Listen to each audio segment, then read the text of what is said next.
বিশ্ব ইজতেমাকে ঘিরে নিরাপত্তা ব্যবস্থা আগের তুলনায় সুদৃঢ় করা হয়েছে বলে জানিয়েছেন পুলিশের মহাপরিদর্শক বাহারুল আলম।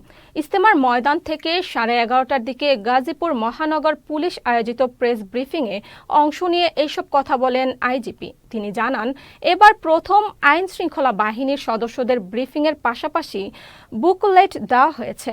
এর মাধ্যমে আইন শৃঙ্খলা রক্ষাকারী বাহিনীর সদস্যরা নিরাপত্তায় একটি বডির ন্যায় কাজ করবে। জুলাই আগস্টের ঘটনাবলীর প্রেক্ষিতে আমাদের অনেক অস্ত্র বাইরে আছে, পুরোপুরি আমরা এখন উদ্ধার করতে পারিনি এবং অনেকটা ফ্লুইড স্টেট আছে সমাজের মধ্যেও, নানান ধরনের দ্বিধা আছে। তো এইটার প্রেক্ষিতেই আমরা কিন্তু নিরাপত্তা ব্যবস্থা আগের চাইতে অনেক সুদৃঢ় করেছি। আপনারা দেখবেন আমাদের এই যে প্রিন্টেড বুক, এই বুকটা কিন্তু নট ফর জেনারেল ইউজ। এটা কাদের জন্য?